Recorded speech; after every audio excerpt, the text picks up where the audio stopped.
જય શ્રી કૃષ્ણ મિત્રો. આજે આપણે પુરુષોત્તમ માસમાં અધ્યાય 8ની કથા અને 7મા દિવસે કરવાની વાર્તા કરીશું. અધ્યાય 8 મુનિ મેઘાવી.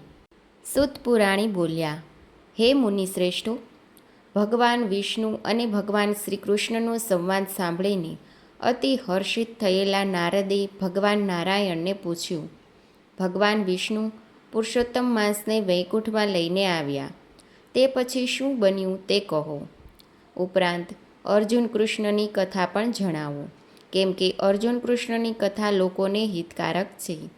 ભગવાન નારાયણે જણાવ્યું, હે નારદ, ભગવાન વિષ્ણુએ પુરુષોત્તમ માસને પોતાને ત્યાં વસાવ્યો, તેથી તે પ્રસન્ન થયું.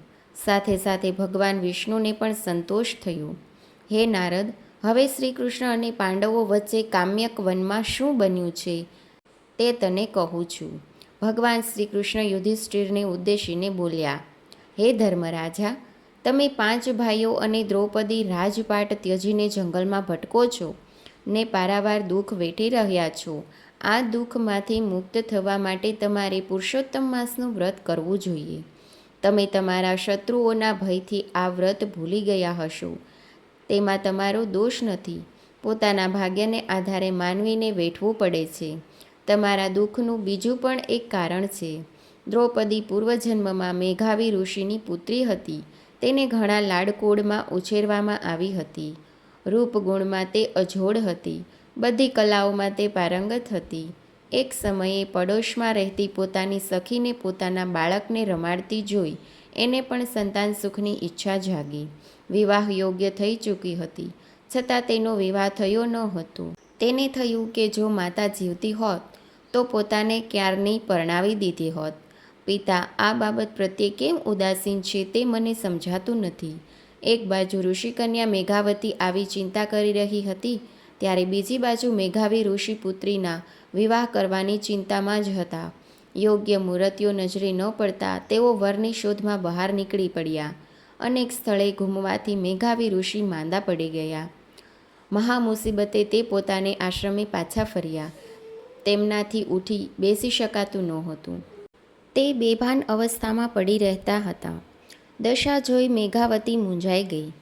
મેઘાવી ઋષિ ભાનમાં આવતા તેમણે પ્રભુને પ્રાર્થના કરી કે હે દીનાનાથ, હે રાધારમણ, હે રાસેશ્વર, હે રાધાપતિ, હે ગોવિંદ, સંસાર સમુદ્રમાં ડૂબી રહેલા મારું આપ રક્ષણ કરો. આપની કૃષ્ણ વગર મારું દુઃખ દૂર થઈ શકે તેમ નથી. આપ મારા નિરાધારના આધાર છો. આપને હું નમસ્કાર કરું છું. પિતાની મેઘાવી ઋષિની આવી સ્તુતિ સાંભળી વિષ્ણુલોકમાંથી ભગવાનના દૂતો તેમની પાસે આવ્યા અને તેમનો આત્મા પ્રભુનું ચરણકમળમાં પહોંચાડ્યો. આ બાજુ આશ્રમમાં પિતાના મૃત્યુથી મેઘાવતી કલ્પાત કરી રહી હતી. મેઘાવતીએ પિતાના શબને પોતાના ખોળામાં રાખ્યું અને રડતા રડતા બોલવા લાગી, હું પિતા, આપ મને નોંધારી મૂકીને ચાલ્યા ગયા. મારે માતા, બહેન, ભાઈ બીજું કોઈ સગું નથી.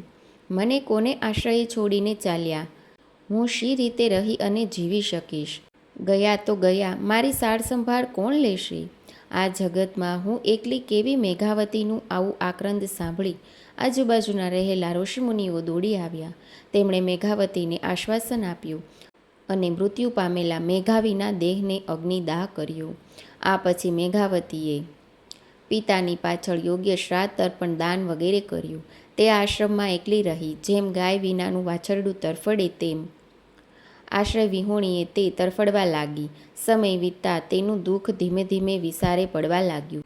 શ્રી બૃહશારદીય પુરાણના પુરુષોત્તમ મહાત્મ્યનો મુનિ મેઘાવી નામનો 8મો અધ્યાય સંપૂર્ણ. તો મિત્રો, હવે આપણે પુરુષોત્તમ માસની પાવન કથા, સાસુ વહુની કથા. કનકપુર નામે એક ગામ તે નદી કિનારે આવેલું હતું. તેમાં મણિબહેન તેમના દીકરા અને વહુ સાથે રહેતા હતા. સવાર પડતા દીકરો ખેતરે જાય અને દીકરાની વહુ ઘરનું બધું જ કામકાજ કરે. મણિબહેન આખો દિવસ નવરા એટલે આજુબાજુ પડોશમાં જઈ વાતો કરે. ઘેર બેઠા પડોશણને બોલાવી ગપ્પા હક્યા માર્યા કરે. આમ આખો દિવસ પૂરો કરે. તેમને ધર્મ ધ્યાનમાં બહુ રસ નહોતો. ગપ્પા મારવામાં અને વાતો કરવામાં તે એકા હતા. તેમના દીકરાની વહુનું નામ મેના હતું. મેના ઓછું બોલતી, ઘરના કામકાજમાં તે ડૂબી રહેતી, સમય મળે ધર્મ ધ્યાન કરતી. એવામાં પુરુષોત્તમ માસ આવ્યો. મણીબહેને પુરુષોત્તમ માસનું વ્રત કરવાનું નક્કી કર્યું. મારી સાસુ વ્રત કરનાર છે જાણી મેનાએ પણ વ્રત કરવા વિચાર્યું. તેણે પોતાની સાસુને આ બાબત જણાવી. આથી મણીબહેન ગુસ્સે થઈ છણકો કરીને બોલ્યા, મોટી જોઈ ભક્તાણી, ઘરમાં બેસી ધર્મ ધ્યાન કરું, નદીએ નાહવા જવાની કોઈ જરૂર નથી. મેના સાસુની નારાજગી સમજી ગઈ. તે મૌન રહી. તેણે મનોમન વ્રત કરવાનો સંકલ્પ કરી લીધો. મણીબહેન રોજ સવારે વહેલા ઉઠી નદીએ સ્નાન કરવા જતા. નદીએ સ્નાન કરી કાંઠા ગોરમાનું પૂજન કરતા. કથા વાર્તા ચાલતી હોય ત્યાં બેસી કથા વાર્તા સાંભળતા. બ્રાહ્મણને દાન દક્ષિણા આપતા. આ બાજુ મેના પણ સવારે વહેલી ઉઠતી, નિત્ય નિયમ મુજબ સ્નાન કરતી. તે સ્નાન સમયે હે પુરુષોત્તમ ભગવાન એવું રટણ કરતી. મારું આ સ્નાન વ્રતના સ્નાન તરીકે માન્ય રાખજો. આટલું કહી નાહતા નાહતા હે પુરુષોત્તમ ભગવાન, હે પુરુષોત્તમ ભગવાન કહ્યા કરતી.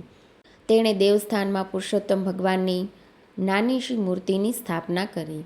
તે દરરોજ ધૂપ દીપ પુષ્પ આદિ સમર્પિત તેમની સ્તુતિ કરતી, આરતી કરતી. મેના અધિક માસમાં કથરોટમાં બેસીને સ્નાન કરતી હતી. તેણે એક કહેવત સાંભળેલ કે મન ચંગા તો કથરોટ મેં ગંગા. તે ન્યાયે દરરોજ કથરોટમાં બેસીને સ્નાન કરતી. લોટા વડે શરીર ઉપર પાણી રેડતી જાય ને પુરુષોત્તમ ભગવાનનું રટણ કરતી જાય. એક દિવસ મણીબહેન નદીએ સ્નાન કરવા ગયેલા. ત્યાં નાહતા નાહતા તેમને કાનની ચૂની પાણીમાં ગઈ. તે ચૂની શોધવા તેમણે ઘણી મથામણ કરી, પણ કંઈ હાથ લાગી નહીં. છેવટે કંટાળીને નિરાશ વદને ઘેર આવ્યા. હવે બન્યું એવું કે મેના કથરોટમાં બેસીને નાહી રહી હતી. ત્યાં તેની નજરે કાનની ચૂની પડી. તેણે તે લઈને ઘરમાં મૂકી. મણીબહેને ઘેર આવીને મેનાને પોતાની ચૂની પાણીમાં પડી ગઈ તેમ દર્શાવ્યું. ત્યારે મેનાએ કહ્યું, હું કથરોટમાં નાહતી હતી ત્યારે કથરોટમાંથી મને એક ચૂની મળેલ છે, તે તમે રાખો. મણીબહેન તે ચૂની લઈ જોયું તો તે પોતાની ચૂની હતી. તે આશ્ચર્યમાં ગરકાવ થઈ ગઈ, પણ કંઈ બોલ્યા નહીં. 5 દિવસ ગયા હશે કે નદીમાં નાહતા નાહતા મણીબહેનના હાથમાં વીંટી સરકી જઈ પાણીમાં પડી. આ વખતે પણ મણીબહેન મેં ઘણી શોધાશોધ કરી. નાહનાર બીજા ભાવિકોને પણ વાત કરી. તેઓ પણ શોધવા લાગ્યા, પણ કોઈના હાથમાં ન આવી. છેવટે થાકીને નિરાશ થઈ મણીબહેન ઘેર. આ વખતે પણ મેનાને નાહતા નાહતા કથરોટમાંથી વીંટી મળી. તેને વીંટી જોતા ખ્યાલ આવ્યો કે નક્કી આ વીંટી મારી સાસુની છે. મણીબહેન ઘેર આવતા તરત જ મેનાએ તે વીંટી તેમને આપતા કહ્યું, હું કાથરોટમાં નાહી રહી હતી તેમાંથી આ વીંટી મળી. મણીબહેન વીંટીને ઓળખી ગયા. તેઓ કંઈ બોલ્યા નહીં કે મારી વીંટી પાણીમાં પડી ગઈ છે. તેમણે મનોમન વિચાર્યું, ચૂની અને વીંટી નદીના પાણીમાં પડે અને જ્યારે નીકળે છે કાથરોટમાં, આમાં નક્કી કંઈક ચળિતર છે. મેના મેલી વિદ્યા જાણતી લાગે છે. અગર તે ચૂડેલ હોય, આના વગર આમાં બની શકે નહીં. મણીબહેનના મનમાં ગભરાટ આવ્યો. આ વહુ અમારું ધનોત પનોત કાઢી નાખશે, અમને શાંતિથી જીવવા નહીં દે. આ તો આ વાત છે. કાલે ઉઠી તેના છોકરાઓ થાય, તેને આ ભરખી જાય તો અમારા વંશનો નાશ થાય. આને માટે મારે કોઈ ઉપાય કરવો પડશે. પુરુષોત્તમ માસ પૂરો થયા પછી તેની સાંજે તેનો દીકરો ખેતરેથી આવ્યો. મણીબહેને તેને મીઠું મરચું ભભરાવીને બંને પ્રસંગની વાત કરી. દીકરો સમજુ હતો, તેથી તે કંઈ બોલ્યો નહીં. આગળ જોયું જશે તેમ તેણે મનમાં વિચાર્યું. પુરુષોત્તમ માસ પૂરો થતાં મણીબહેનને ઉજવણું કર્યું. તેમણે યજ્ઞ કરાવ્યો. તેમાં ઘણા બ્રાહ્મણો, વ્રત કરનારાઓ અને સગા સંબંધીઓને નોતર્યા. યજ્ઞ પૂરો થતાં યજ્ઞમાં શ્રીફળ હોમવામાં આવ્યું કે તરત જ એક ગેબી અવાજ આવ્યો, હે મણીબહેન, તમે બધાએ મારું પુરુષોત્તમ માસનું વ્રત કર્યું, યજ્ઞ કર્યો, દાન દક્ષિણા આપી, મને સંતોષવા પ્રયત્ન કર્યો. તે ઠીક છે, પણ આખા ગામમાં શ્રેષ્ઠમાં વ્રત તમારા દીકરાની વહુએ મેનાએ કર્યું છે. તેણે મારી પૂર્ણ શ્રદ્ધા સાથે ભક્તિ કરી છે. તેનાથી હું સંતુષ્ટ થયો છું. હું તેને આશીર્વાદ આપું છું. તેનું કલ્યાણ થશે. આટલું બોલી ગેબી અવાજ બંધ થયો. યજ્ઞમાં આવનાર બધાએ મેનાના ઘણા વખાણ કર્યા. મણીબહેનને પણ સાચી વાત સમજાઈ ગઈ. બોલો પુરુષોત્તમ ભગવાનની જય. જય શ્રી કૃષ્ણ મિત્રો. વિડીયો ગમે તો ચેનલને લાઈક કરજો, શેર કરજો અને સબસ્ક્રાઈબ કરવાનું ભૂલતા નહીં. Thanks for watching.